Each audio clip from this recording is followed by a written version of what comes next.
Livro Uma Vida com Propósitos, dia 5, Enxergando a Vida do Ponto de Vista de Deus. Em Tiago, capítulo 4, versículo 14, diz: Que é a sua vida? Anna Snin diz: Nós não vemos as coisas como são, mas como nós somos.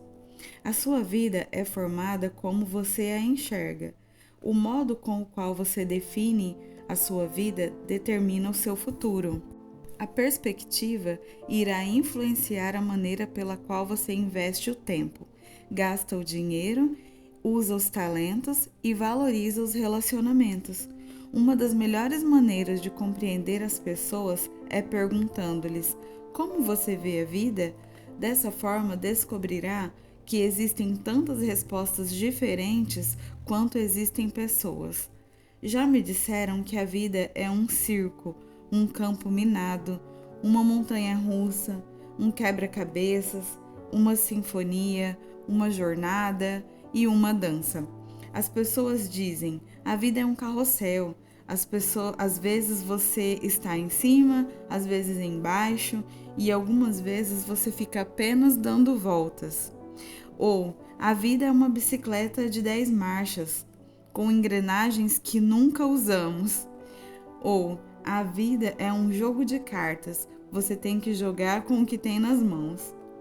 Se eu perguntasse como você imagina a vida, que imagem lhe viria à mente? Essa imagem é a metáfora de vida. É assim que você a enxerga, consciente ou inconscientemente. É a sua descrição de como funciona a vida e o que você espera dela. As pessoas frequentemente expressam suas metáforas da vida por meio de roupas, joias, carros, penteados, adesivos e até mesmo tatuagens. Essa metáfora secreta da vida influencia sua vida mais do que você pode perceber. Ela determina esperanças, valores, relacionamentos, metas e prioridades. Por exemplo, se você pensa que a vida é uma festa, o seu principal valor será se divertir. Se você vê a vida como uma corrida, certamente valorizará a velocidade e provavelmente viverá apressado a maior parte do tempo. Se você vê a vida como uma maratona, valorizará a resistência. Se você vê a vida como uma batalha ou um jogo, vencer será muito importante para você. Qual é a sua visão da vida? Você pode fundamentar a vida numa metáfora defeituosa.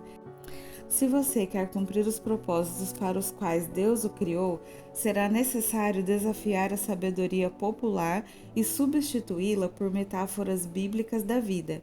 A Bíblia diz: não vivam como vivem as pessoas deste mundo, mas deixem que Deus as transforme por meio de uma completa mudança da mente de vocês. Assim, vocês conhecerão a vontade de Deus. A Bíblia oferece 3 metáforas que nos ensinam a visão que Deus tem da vida.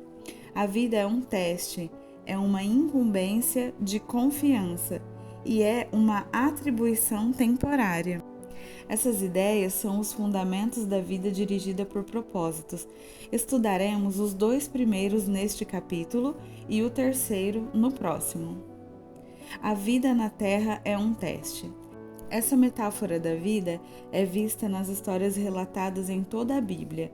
Deus continuamente prova as pessoas quanto ao caráter, à fé, à obediência, ao amor, à honestidade e à lealdade.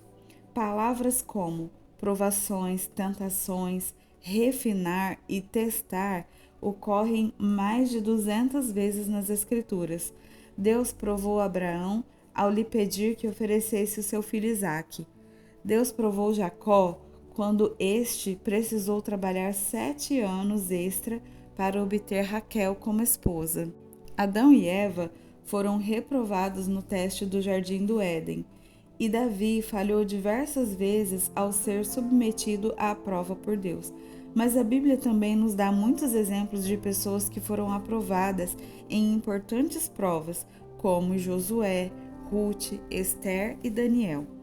Os testes tanto desenvolvem quanto manifestam o caráter da pessoa, e toda a vida é um teste. Você está sempre sendo testado. Deus constantemente observa sua reação.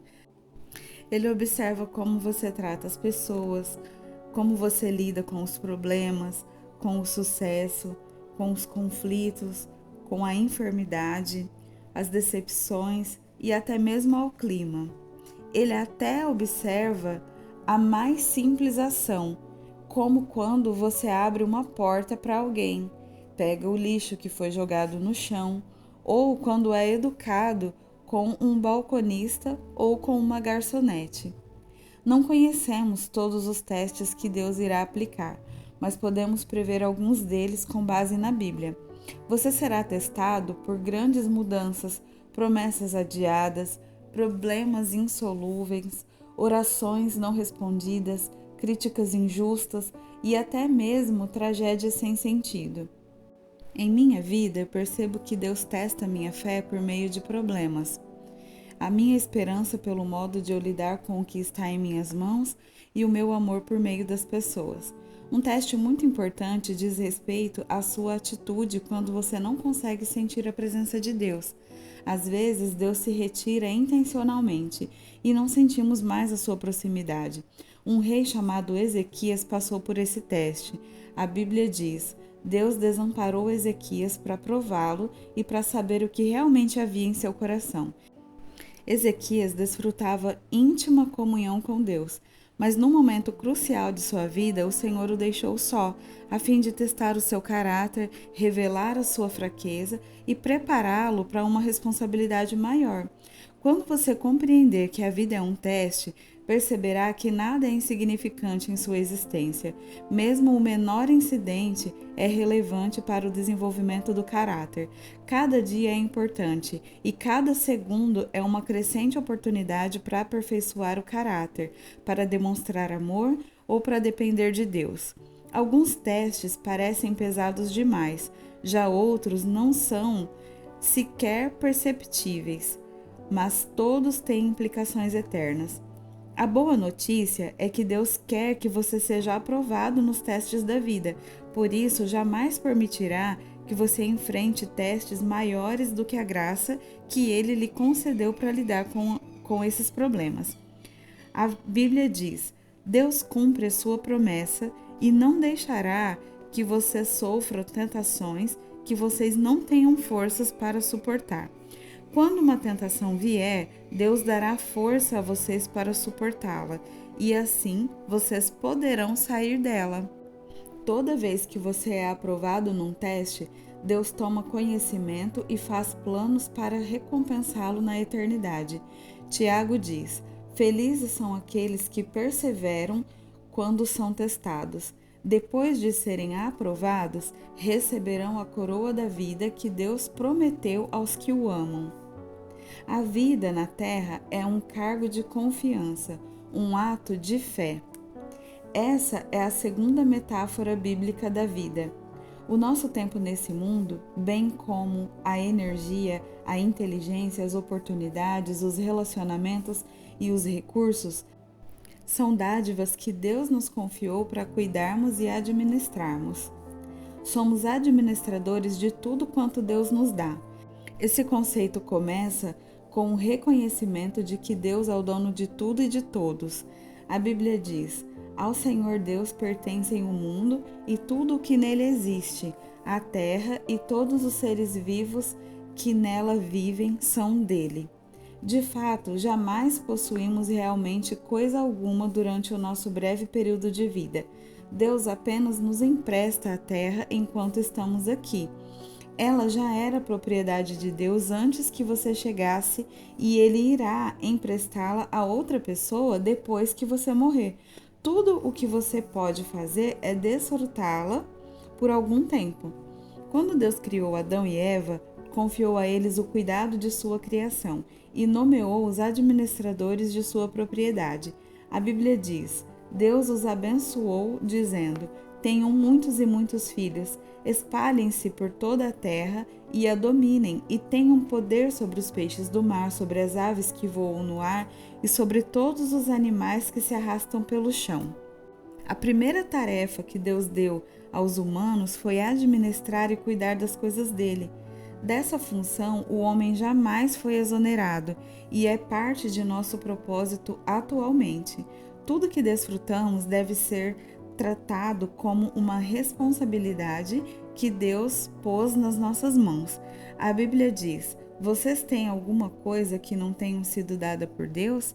E se tudo o que vocês têm vem de Deus, por que vocês se vangloriam como se tivessem realizado alguma coisa por si próprios? Há alguns anos, um casal permitiu que a minha esposa e eu, em nossas férias, usássemos a sua bela casa de frente para uma praia no Havaí. Era um conforto com o qual não podíamos arcar e aproveitamos muitíssimo. Eles nos disseram: usem-na como se pertencesse a vocês. E foi o que fizemos. Nadamos na piscina, comemos a comida da geladeira, usamos as toalhas de banho e os pratos e até nos divertimos pulando nas camas. Mas sabíamos durante todo o tempo que a casa não era realmente nossa. Por isso, tomamos um cuidado especial com tudo. Aproveitamos os benefícios de que ela nos oferecia, sabendo, porém, que não éramos proprietários dela. Os nossos valores culturais dizem: se você não é o dono, não terá cuidado. Mas os cristãos vivem por um padrão mais elevado. Visto que Deus é o dono, eu devo cuidar da melhor forma possível.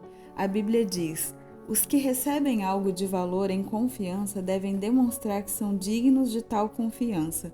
Jesus frequentemente se referia à vida como um cargo de confiança e contou muitas histórias para ilustrar essa responsabilidade perante Deus. Na parábola dos talentos, um homem de negócios confiou sua riqueza ao cuidado dos servos enquanto estava fora. Quando retornou, avaliou a responsabilidade de cada servo e recompensou cada um adequadamente.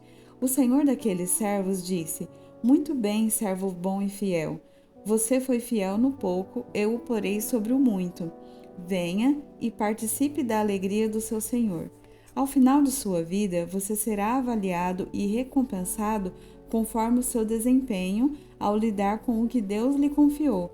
Isso significa que tudo que você faz, mesmo uma simples tarefa diária, tem implicações eternas. Se você trata tudo como cargo de confiança, Deus promete 3 recompensas na eternidade. A primeira, você receberá o relacionamento de Deus. Ele dirá: muito bem, bom trabalho. Segundo, você receberá uma promoção e uma responsabilidade maior na eternidade. Eu o porei a cargo de muitas coisas. E terceira, você será honrado em uma comemoração. Venha e participe da alegria do seu Senhor. A maioria das pessoas não percebem que o dinheiro é tanto um teste quanto um cargo de confiança designado por Deus, que usa a área financeira para nos ensinar a confiar nele. Para muitos, o dinheiro é o maior de todos os testes. Deus observa como usamos o dinheiro para avaliar se somos confiáveis.